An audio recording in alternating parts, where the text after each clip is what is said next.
오늘 함께 보실 성경 말씀은 말라기서입니다. 말라기 2장 10절에서 16절 말씀입니다. 말라기 2장 10절에서 16절 말씀. 제가 가진 성경으로 구약 성경 1329면입니다. 말라기 2장 10절에서 16절입니다. 말라기 2장 10절에서 16절 말씀. 제가 먼저 읽고 교독하도록 하겠습니다. 우리는 한 아버지를 가지지 아니하였느냐? 한 하나님께서 지으신 바가 아니냐? 어찌하여 우리 각 사람이 자기 형제에게 거짓을 행하여 우리 조상들의 언약을 욕되게 하느냐?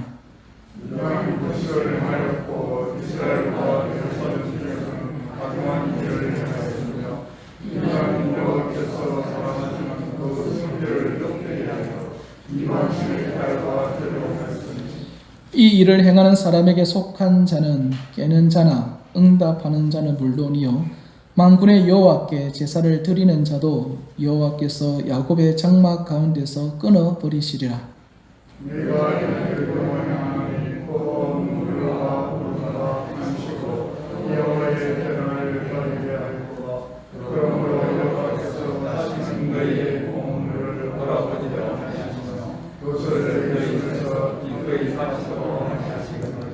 너희는 이러기를 어찌 됨이니까 하는도다. 이는 너와 내가 어려서 맞이한 아내 사이에 여호와께서 증인이 되시기 때문이라. 그는 내 짝이요 너와 서약한 아내로 돼 내가 그에게 거짓을 행하였도다.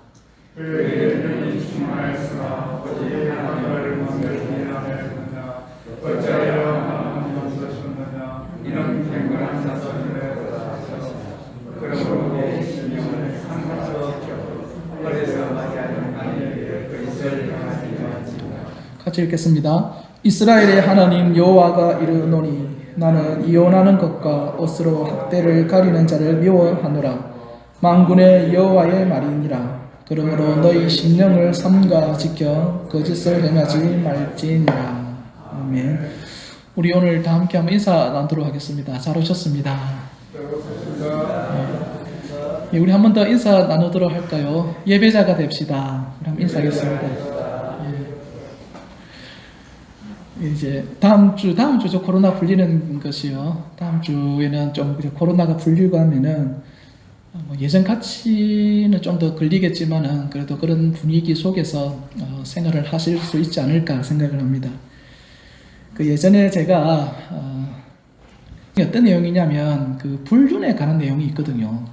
이렇게 뭐 바람 피고 뭐 불륜하고 이런 내용들이 있는데 제가 그 본문을 이렇게 한 3주에 걸쳐서 이제 그때 당시 제가 설교를 할 때 약간 세부 너무 길다 보니까 이렇게 세 개로 이렇게 쪼개서 설교를 한 적이 있습니다. 그러니까 3주 동안 뭐 설교한 거겠습니까? 이제 불륜에 대해서 설교를 한 거죠. 근데 저도 설교를 하면서 갑자기 너무 이렇게 불륜에 그 다른 내용도 있는데 그 부분들이 너무 제 눈에 부각이 되니까 왜 하필 자꾸 이런 부분을 부각시켜서 설교하게 하시나. 한편으로 저한테 그 생각이 들더라고요. 그래서 제가 설교 중간에 여러분 중에 혹시 여기 불륜하고 있는 분 계십니까? 하고 제가 물어봤습니다. 제가 물어봤어요. 그 성도 몇 분 안 됩니다. 100명 이하니까 제가 물어봤어요. 혹시 불륜 피우고 있냐? 하나님 왜 자꾸 저한테 이런 말씀을 주는지 모르겠는데 혹시 이거 바람 피는 분 계십니까? 하고 제가 물어봤어요. 물어보니까 그 누가 뭐 실토하겠습니까? 그 자리에서. 그죠? 그 실토 안 하고 있다가 설교 마치고 나니까 담임 목사님이 저를 부르시더라고. 제가 그때 부교육자 할 때인데 목사님 뭐 알고 그리 얘기했습니까? 그러더라고요. 제보고. 그래서 제가 뭘 알겠습니까? 누가 뭐 부교육자한테 성도들이 자기 사정을 누가 얘기하겠습니까? 그래서 그냥 성경 본문에 돼 있는데 자꾸 불륜 얘기가 나오니까 제가 답답해서 물어본 거라고 하니까 목사님이 얘기하시는데 제가 그 얘기 듣고 등에 땀이 흐르던데 놀랐어요. 있다라는 거예요. 있다라는 거 있었대요. 있어가지고 그날 주일에도 그것 때문에 부부간에 대판 싸우고 지금 교회에 앉아 있는데 제가 거기에다 그 얘기를 했다 이런 얘기를 하는 거예요. 그래 나니까 제가 그 얘기를 듣고 나니까 등에 땀이 막 흐르면서 야, 이 어찌해야 되나.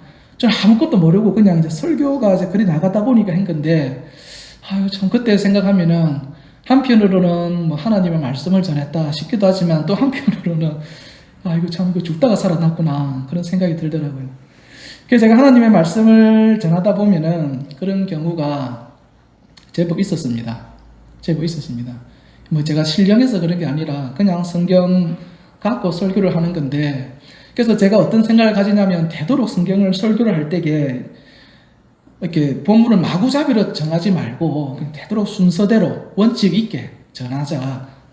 본문을 정하자. 그래야 이제 듣는 사람 입장에서는 아, 목사님이 뭔가 나를 치려고 저런 설교를 하는갑다라는 것은 좀 덜 하겠죠. 왜냐하면 이미 본문이 정해진 대로 가고 있으니까 아, 본문 따라 설교하다 보니까 이제 저런 말씀이 나온갑다. 이제 이렇게 이제 받아들일 수가 있잖아요. 그래서 제가 저번 주도 말씀을 드렸습니다만은 지금 제가 요 설교를 준비할 때에 가장 중점적으로 준비하는 것은 새벽 설교입니다. 새벽 때에 보면 이제 본문에 관련돼서 딱 준비를 하고 준비하다가 이제 이 부분을 조금 우리 성도들 같이 좀 공유했으면 좋겠다 싶은 거 있으면 그거를 가지고 이제 본문을 정해서 이렇게 착착 나가고 있거든요. 그래서 제가 설교를 할 때에 오늘 이분을 좀 쳐볼까? 네, 다음 주는 저분을 쳐볼까? 저는 그런 설교 할 수도 없고 그만큼 좀 제가 담대한 사람이 못 됩니다. 제 마음이 그렇게 막 이렇게 용기가 있고 그래서 그런 설교를 할 만한 배짱이 없는 사람입니다. 그래서 혹시나 제가 말씀을 전할 때에 뭔가 여러분 마음에 좀 뭔가 안 맞고 좀 찔리는 게 있지 않습니까? 그러면 죄송합니다만은 제가 하는 말이 아니고 하나님께서 나에게 주시는구나. 그렇게 받아들일 수 있기를 바랍니다. 아멘 안 하신 분 기억합니다. 그렇게 받아들일 수 있기를 바랍니다. 저 아무 배짱 없습니다. 저 여러분을 막 말씀 갖고 싸울 만큼 그 배짱 있는 사람이 아닙니다. 아니기 때문에 제가 이게 왜 그런 말씀을 드리냐면은 이제 오늘 보니까 제가 교회 온 지가 1년이 되는 해입니다. 지금 작년 5월 첫째 주에 제가 여기 와서 이제 설교를 했거든요. 그래서 1년이 이제 지나고 나면은 싫든 좋든 성도들의 상황을 알게 돼요. 누가 뭐 말 안 하더라도 가만히 있어도 이렇게 돌아다니는 말들이 돌아다니지 않습니까? 이렇게 궁중에 떠서 막 돌아다니거든요. 주로 어떤 말에 돌아다니냐면 니만 알아라, 니만 알아라 했는데 그 말이 다 돌고 돕니다. 그래가지고 제가 안 물어봐도 이렇게 들린다고요. 들리고 또 표정 보면은 또 뭐 좀 그런 일이 있는가 보다. 이게 또 읽혀지기도 하고 이제는 앞으로 이제 마스크 보고 이제 벗고 설교하고 하면 이제 더 잘 보일 거거든요. 그래 되면은 이제 어떤 게냐면 아무것도 모를 때는 제가 설교 준비하면은 오늘 좀 설교하기 전에 좀 주저리 말을 많이 합니다. 할 때는 그냥 뭐 얘기하는 거죠. 근데 사정을 알고 나면은 설교를 준비하다가도 이 설교를 하면 이분이 또 상처받을 수 있겠는데 어쩌지 그런 생각이 들어서 일단 제낍니다. 이건 다음에 하나님 이건 다음에 할게요. 다음에 제끼고 아니면은 제꼈는데 까먹어요. 제낀 거를 그냥 넘어갈 때도 있고 그렇거든요. 그래서 1년이 지나고 나면은 설교할 때 참 많은 고민이 됩니다. 근데 이거 제만 그런 게 아니고 전에 어떤 분 설교를 들어보니까 이제 옥하는 목사님이죠. 지금 고인이 되셨는데 옥하는 목사님도 자기가 준비하는 설교의 30% 많게는 한 70%는 못 했다고 하더라고. 그는 성도가 많으니까 더 많이 걸리는 거예요. 안 걸리는 게 거의 없지 싶은데 그러니까 본인도 한 30%에서 많으면 70%는 설교를 못했다. 그런 고백을 제가 하는 것을 들은 적이 있습니다. 그래서 이거는 모든 설교자들의 고민이겠구나 하는 생각을 가집니다. 그래서 오늘 이 말씀을 전할 때에 여러분 저 잘 모릅니다. 여러분 사정 잘 모르고 그냥 말씀이 이제 말하는 거기 때문에 이렇게 이제 구성해서 여러분들에게 말씀을 드리는데 하나님의 말씀으로 받을 수 있기를 바랍니다. 제가 다시 한 번 더 말씀을 드립니다. 오늘 것만 그런 게 아니고 앞으로 있을 거는 하나님께서 나에게 이렇게 얘기를 해주시는구나. 그리고 여러분이 기억하셔야 될 거는 뭐냐면 말씀을 통해서 여러분의 잘못과 죄를 지적하고 들추어낸다. 왜 그러겠습니까? 하나님 여러분 싫어서 미워서 너 그동안 지은 죄 이번에 한번 치루어보자 뭐 이런 식으로 해서 하시겠습니까? 절대 그렇지 않습니다. 하나님은 여러분을 살리려고 그렇게 하시는 거예요. 말씀을 통해서 여러분의 죄가 들추어지지 않고 지적받지 않지 않습니까? 그렇다고 하나님이 포기하시는 거 아닙니다. 말씀으로 여러분이 그것을 깨달지 못할 때는요, 여러분의 삶을 통해서 쳐버립니다. 자녀들을 통해서 혹은 여러분의 배우자, 건강, 사업 이런 거를 다 흔들어서 여러분의 죄를 깨닫게 하고 들추어내시는 분이 하나님이십니다. 그래서 말씀으로 나를 깨닫게 하시고 나의 죄를 덜쳐내시는 건요, 사실 성도들의 복이다, 그렇게 얘기할 수가 있습니다. 그 믿음으로 오늘 이 주어지는 말씀 다 받을 수 있기를 바랍니다. 도대체 뭐 말하려고 저러는 것 같다 생각하실 건데 뭐 크게 어려운 건 없습니다. 혹시나 앞으로 미래를 보고 말씀을 드리는 겁니다. 자, 일단 분위기 전환상 제 과거에 안 좋았던 이야기 한번 얘기함으로써 시작하겠습니다. 저는 예전에 초등학교 때에 이 기도의 능력을 깨닫는 사람입니다. 기도의 능력을 깨달아서 어떤 기도를 했냐면은, 우리 선생님이 참 성격이 좀 그리 안 좋으셔서 한쪽 줄, 초등학교입니다. 한쪽 줄은 여학생, 한쪽 줄은 남학생, 한쪽 줄은 여학생, 한쪽 줄은 남학생, 이렇게 앉았는데 제가 원하는 여학생은 제 요 앞자리에 있는 여학생이었습니다. 그래서 저 소원이, 하나님 이 여학생하고 한번 앉게 해주십시오라고 정말로 간절히 기도를 했습니다. 밤에 잠잘 때마다. 그래 간절히 기도를 했는데 하나님이 저희 기도를 들으셨을까요? 안 들으셨을까요? 뭐 남의 기도니까 관심 없다, 그죠? 하나님께서 제 기도를 들어주셨습니다. 어떻게 역사를 하시냐니까, 그 당시 학교에서 제일 말 안 듣는 애가 있었는데, 말 안 듣는 애 특징이 뭐냐면 제일 뒤에 앉아 있거든요.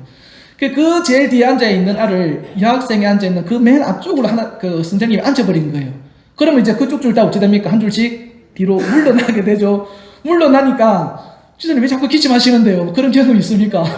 물러나니까 이 여학생이 제 옆에 딱 오는 거라. 그래서 이야, 기도가 이게 효과가 있네. 기도가 효과가 있네 싶은 거예요.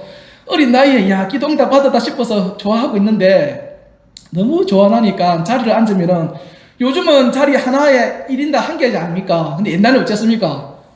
하나에 2명이 앉는 거잖아요. 기억 안 나십니까? 다 국민학교 출신이잖아요. 그 2명이 딱 앉거든. 앉는데 그 가까이 앉고 있는 게 좀 뭐 해가지고 약간 제가 옆으로 옮겼어요. 부끄러워가지고.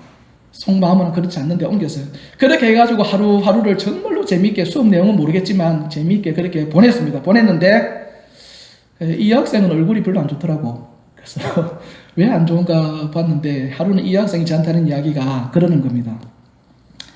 네 동생은 잘생겼는데 니는 왜 그렇나? 이러는 거예요. 저 충격받았어요. 보통 그거는 마음속으로만 생각하는 거 아닌가요? 마음속으로만 생각을 해야지. 저는 그 말을 직접 귀로 들을 줄 몰랐어요. 그래서 제가 그때 굉장히 충격받았습니다. 그냥 제보고 못생겼다 하면 될 건데, 네 동생은 안 그런데 니는 왜 저도 모르겠습니다. 왜 그런지. 부모님이 그래 니는 잘생겨서 좋겠다, 이제 그런 생각을 한 거죠. 그런데 이제 지금 제가 더 얘기하려는 건 뭐냐면은, 가족이라고 하도 형제라고 하더라도 똑같습니까? 다릅니까? 네, 다릅니다. 잘생겼다고 인정받는 얼굴이 있는가 하면 똑같은 형제인데도 못생겼다고 인정받는 얼굴이 있더라는 거예요. 저희 집에도 지금 3명 제가 애를 낳고 시험해보는데 생긴 것도 다르고 식생활도 다르고 문제를 해결하는 방식도 다릅니다. 저한테 용돈을 구할 때도 용돈 구하는 방법도 다 다릅니다. 근데 거기만 다른 게 아니라 쌍둥이 형제 자매들 제가 몇 명 알고 있는데, 처음 볼 때는 야 똑같다 싶어도요, 한 일주일 정도만 같이 이렇게 생활하면서 대화를 주고받고 하면은요, 쌍둥이도 성향이 전혀 다르더라는 거예요. 그래서 나중에는 딱 보면은 쌍둥이인데도 구별이 돼요. 누가 형이고 누가 동생인지 다 다릅니다. 그런데 성경에도 보면은요, 한 부모 밑에서 태어났지만 서로 다른 모습을 가지고 있는 형제들이 기록되어 있습니다. 여러 형제들이 있거든요. 그 중에서도 오늘 누구를 이야기를 할 거냐면은 모세와 아론 형제들에 대한 이야기입니다. 모세와 아론. 혹시 여러분 모세하고 아론이 형제인 줄 오늘 처음 아신 분 계십니까? 이 모세와 아론은 형제입니다. 모세와 아론, 보통 우리가 모세, 아론 이렇게 부르다 보니까 모세가 형인 것 같고 아론이 동생인 것 같이 느껴지는데, 실제로 형은 누굽니까? 아론이 형이고 동생은 모세입니다. 그리고 그 사이에 둘째로 미리암이 있습니다. 미리암, 여동생이 있는데 둘째인데, 뭐 성경에서 뭐 여자는 잘 취급을 안 하죠. 잘 이렇게 다루지를 않는데, 그래서 모세, 미리암, 아론 이래 안 하고 그냥 모세, 아론 이렇게 얘기를 하는데, 이 모세와 아론은 한 부모 밑에서 태어난 형제였어요. 그런데 이 형제들이 정말로 말하는 것, 성품, 성향, 모든 게 다 달랐습니다. 그런데 뭐도 달랐냐면은 하나님에 대한 신앙 고백도 달라요. 하나님을 믿는 모습도 다르더라는 거예요. 누가요? 모세와 아론이 다르더라는 거예요. 이 모세와 아론은 하나님께서 이스라엘 민족을 출애굽시키기 위해서 하나님께서 직접 부른 이스라엘의 지도자입니다. 똑같은 지도자예요. 똑같은 지도자고 출애굽시키는 그 사건의 현장에서 하나님의 기적을 똑같이 경험한 사람이 모세 아론입니다. 자기가 겪었던 경험도 다 똑같아요. 그런데 문제는 뭐냐면 이 두 형제가 가지고 있는 신앙의 유형 서로 다르더라는 겁니다. 그럼 어떻게 다른가? 한번 성경 찾아보겠습니다. 우리 출애굽기 32장 한번 찾아보겠습니다. 출애굽기 32장 11절 말씀입니다. 출애굽기 32장 11절 우리 한번 찾아볼까요? 출애굽기 32장 11절 말씀. 제가 요 배경하고는 좀 이따가 다 말씀을 드릴게요. 출애굽기 32장 11절 하반절입니다. 이거 제가 한번 읽어드리겠습니다. 모세는 하나님에 대해서 출애굽기 32장에서 어떻게 고백을 하느냐? 그 큰 권능과 강한 손으로 애굽 땅에서 인도하여 내신 주, 이렇게 표현을 합니다. 그러니까 출애굽의 역사를 일으키신 그분을 하나님이다, 이렇게 묘사하고 있습니다. 설명하고 있습니다. 그런데 아론은 하나님을 그렇게 설명하지 않습니다. 32장 4절입니다. 32장 같은 장이죠. 32장 4절에 보면은 하반절, 4절 하반절 제가 읽어드리겠습니다. 어떻게 표현하냐면은 이는, 여기서 이는 이제 금송아지죠. 금송아지를 만들고 나서 이는 너희를 애굽 땅에서 인도하여 낸 너희의 신이다, 이렇게 이야기를 합니다. 그리고 차이가 이해됩니까? 모세가 고백한 하나님 그리고 아론이 고백한 하나님, 이거 차이 혹시 이해가 되십니까? 오늘 주일학교 때 이거 좀 설명했더만은 어린 친구들이 좀 이해하기는 어려웠던 것 같은데 제가 한번 설명을 드릴 테니까 한번 들어보십시오. 오늘 본문의 32장에 보면, 출애굽기 32장에 보면은 지금 아론이 금송아지를 만들거든요. 이 금송아지를 왜 만들었느냐? 하나님께서 아론과 모세를 통해서 출애굽을 시킵니다. 거의 400년 이상 동안 노예로 있었는데 그 400년 기간의 노예의 끈을 끊어버린 사람이 아론하고 모세였어요. 그래서 출애굽해가지고 어디로 가느냐?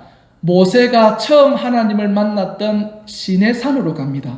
왜냐하면 하나님께서 모세 보고 이스라엘 민족을 출애굽시키려 했는데 출애굽시키는 목적으로 무엇을 말씀하셨냐면은 예배 드리게 하기 위해서다, 이런 얘기를 합니다. 출애굽의 목적이 뭐라고요? 예배. 우리는 출애굽을 전에 신약시대에 무엇으로 비유했습니까? 구원으로 설명을 한번 드린 적이 있거든요. 다르게 말하면 하나님께서 우리를 구원하신 목적도 뭐라는 겁니까? 예배 받으시기 위해서라는 거예요. 그래서 하나님께서 모세에게 그렇게 명령을 하시니까 모세가 출애굽해서 시내산까지 왔습니다. 광야길을 따라서. 그래서 이제 광야길로 와서 이제 시내산의 꼭대기 올라가는 거죠. 올라가서 이제 우리가 어떻게 하나님께 예배를 드리고 하나님을 섬겨야 되는지 이제 그 말씀을 들어봐야 될 거잖아요. 그래서 이스라엘 백성을 대표로 모세가 시내산 꼭대기 올라갑니다. 올라가서 하나님의 말씀을 듣는데 40일 동안 모세가 산 꼭대기에서 안 내려오는 거예요. 40일 동안. 여러분, 만약에 제가 40일 동안 안 온다 교회에, 그럼 여러분 어떻게 하실 겁니까?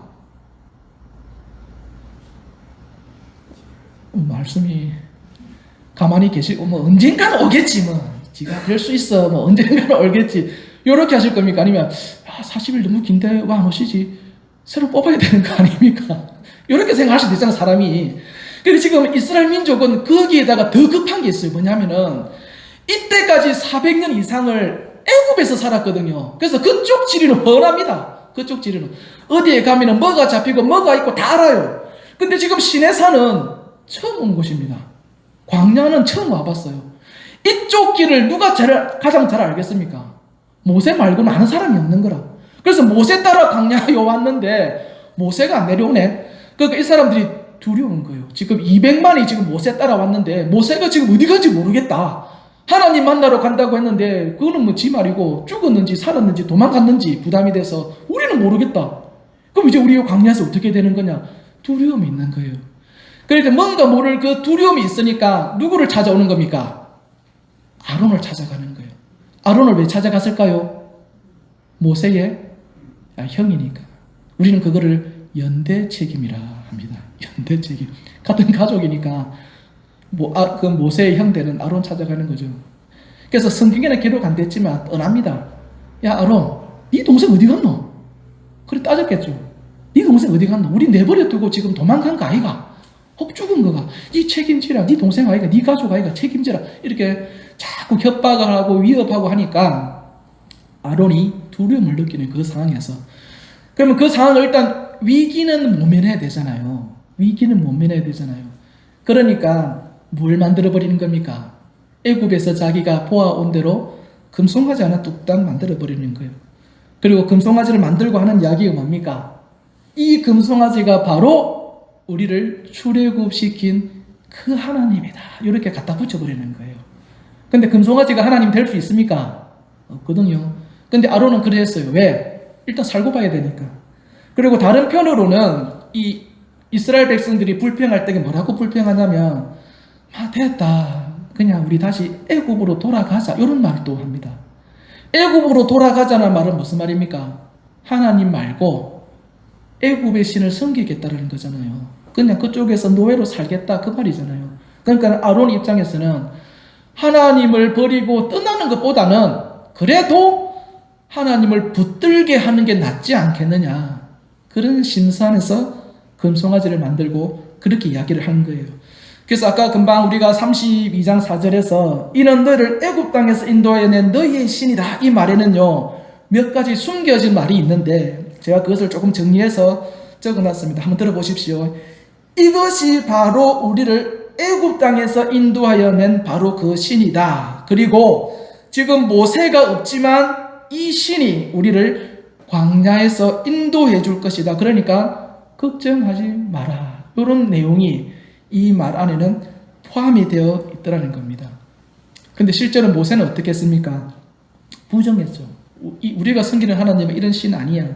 그리고는 11절 하반절처럼 전능하신 하나님이다. 우리를 출애굽시킨 하나님. 여기까지만 딱 설명을 하고는 말아버립니다.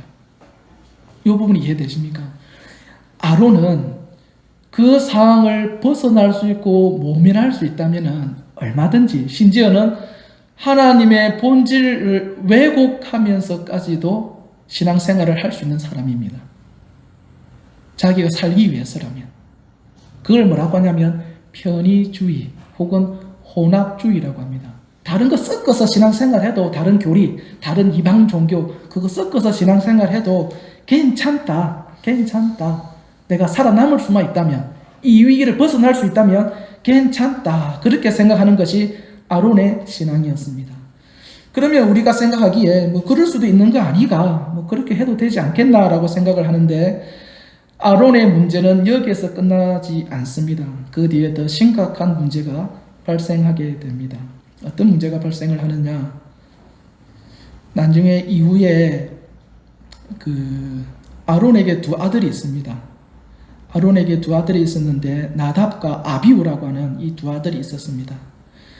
근데 이 나답과 아비우가 하는 역할이 뭐냐면은 제단에 향을 피울 때에 이 불을 지피는 역할을 이 두 아들이 하는 거예요. 근데 이 불을 아무 불이나 쓸 수 없고 하나님이 지정한 불이 있습니다. 너희는 딱 이 불만 가지고 요 제단에 불을 지펴라. 이렇게 하나님이 말씀하셨습니다.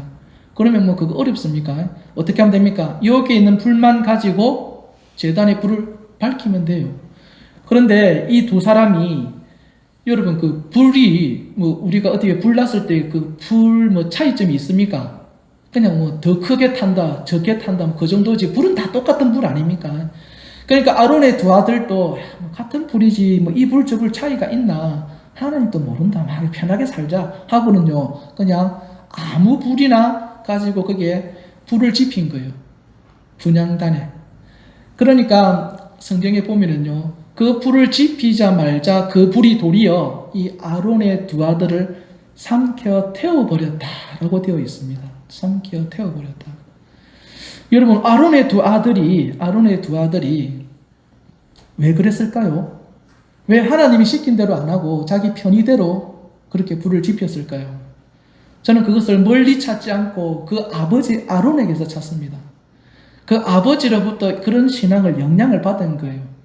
그냥 편한 대로, 혼합주의식으로, 편의주의대로 자기들이 그것을 아버지로부터 보아오니까 그게 자기에게도 은연중에 몸에 배어버렸고 그것이 자기도 의식하지 못한 사이에 신앙으로 나오게 되더라는 겁니다. 그러니까 그런 식으로 잘못하게 되어졌더라는 거죠. 자, 오늘 우리 본문의 말씀 한번 돌아봅시다. 말라기의 말씀이죠. 말라기. 새벽에 계속 말라기 말씀을 드렸습니다만은 다 얘기할 수는 없고요. 오늘 본문의 말씀도 마찬가지입니다. 본문에 보시면은요, 이 당시 유대인들이 저지른 대표적인 잘못 두 가지가 나옵니다. 첫째는 이방인과의 결혼 문제입니다. 불신 결혼에 대한 문제고, 둘째는 결혼한 아내를 버리는 이혼 행위에 관한 문제였습니다. 그리고 나중에 조금 더 가면은 3장쯤 더 가면은 이제 11조와 관련된 문제도 나오게 됩니다. 그러니까 이런 모든 문제들은 뭐냐면은 이스라엘이 하나님의 말씀을 그냥 가볍게 여기는 거예요. 가볍게. 굳이 그걸 우리가 지켜야 되나 그런 생각을 갖고 있는 거예요.